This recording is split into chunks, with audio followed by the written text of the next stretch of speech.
There is a diplomatic crisis quietly unfolding inside the Tinubu administration this week. And the story is one that exposes a decision made over 2 years ago that is now coming back to haunt Nigeria on the international stage in the most embarrassing way possible.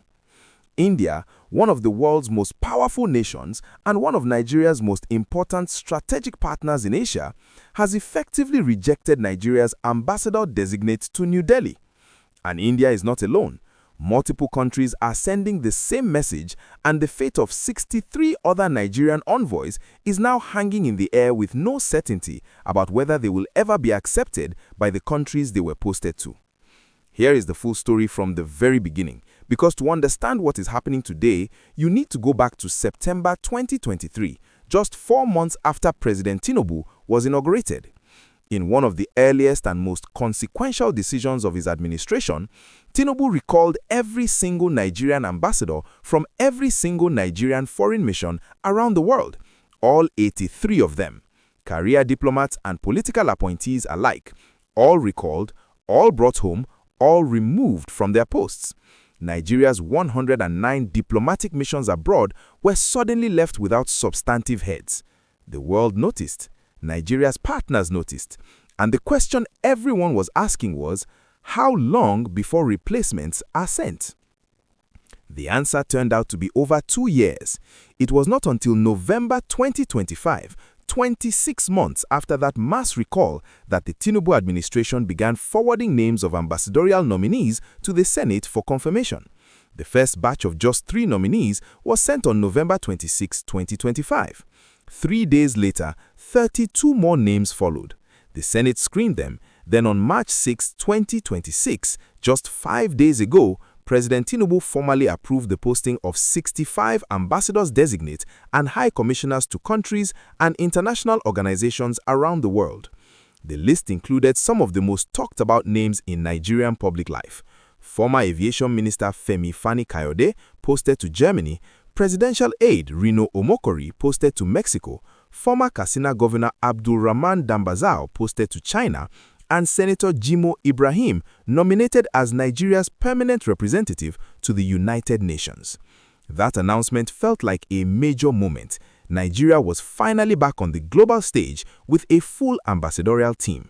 Except it was not that simple, because announcing a posting is not the same as being accepted. Under Article 4 of the Vienna Convention on Diplomatic Relations, the international treaty that governs how diplomacy works between countries, a receiving country must grant what is called agreement before any ambassador can formally assume duty. Agreement is the formal diplomatic approval from the host country. Without it, no ambassador goes anywhere. And right now, the Nigerian Ministry of Foreign Affairs is discovering just how difficult it is to secure that approval when host countries look at Nigeria's political calendar and see a presidential election scheduled for February 2027 and a sitting president whose first term ends in May 2027. Please subscribe to this channel right now and hit the notification bell, because Nigeria's foreign policy story this week is one of the most important stories of 2026, and this channel is giving you the complete picture every step of the way. Here is the core of the problem that is humiliating the Tinubu administration today. Many countries, and India is the clearest and most prominent example, maintain a standing diplomatic policy that they will not accept ambassadors from administrations with less than 2 years remaining in office. Their reasoning is entirely practical. An ambassador typically serves a tour of 3 years. If the administration that sent that ambassador loses the next election, the incoming government may recall them and send someone entirely different. Host countries do not want the disruption. They do not want to invest time and resources building a relationship with an ambassador who might be gone in 9 months, so they simply decline. They do not even have to give a reason. Under the Vienna Convention, host countries are under no obligation to explain why they refuse agreement. They can reject quietly and offer no explanation at all. Career diplomat Ambassador Mohammed Saidu Dahiru was designated to serve in New Delhi as Nigeria's ambassador to India. India has signaled clearly and firmly that it will not accept him. A senior presidency official confirmed the situation bluntly, saying that India does not accept ambassadors from administrations with less than 2 years remaining in office, and that they were already giving Nigeria that body language. Another senior foreign service official added something even more revealing. He said some countries already see the Tinubu government as an outgoing administration.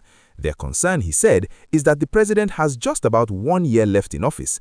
If he does not win the next election, another government could come and remove the ambassador. Why accept someone for such a short and uncertain posting? So far, out of 65 nominees, only 2 countries have granted agreement: the United Kingdom for High Commissioner-designate Amino Dalhati and France for Ambassador Ayodele Oke. That's 2 confirmations out of 65. 63 envoys are still waiting. Some officials have warned that certain ambassadors may not even begin their tours of duty until August 2026 at the earliest, which would leave them with barely 9 months before the next election. For a career diplomat, that is a tragically short and almost meaningless posting. Former Nigerian ambassador to Algeria, Mohamed Mabdul, offered the most devastating verdict on the political nominees specifically, pointing out that the political appointees are the real problem, because once received and accredited, ambassadors are expected to stay for 2 to 3 years. With an election just 1 year away, there is every possibility that political envoys will start returning to Nigeria to participate in election campaigns, making no serious diplomatic impact in their postings at all. Former ambassador to Singapore, Ogbole Amedu Ode, put it plainly: the mistake has already been made. This administration should never have waited 2 to 3 years into its term before nominating, screening, and deploying its heads of missions. Here is your question for today. Do you think President Tinubu made a serious strategic error in 2023 when he recalled all 83 ambassadors and waited over 2 years before sending replacements? And do you believe that political figures like Rino Omokori and Femi Fani-Kayode, both of whom spent years publicly opposing Tinubu before being rewarded with ambassadorial postings, will even be accepted by the countries they were posted to? Drop your most honest thoughts in the comments right now. Share this video so every Nigerian who needs to understand this diplomatic crisis gets the full picture.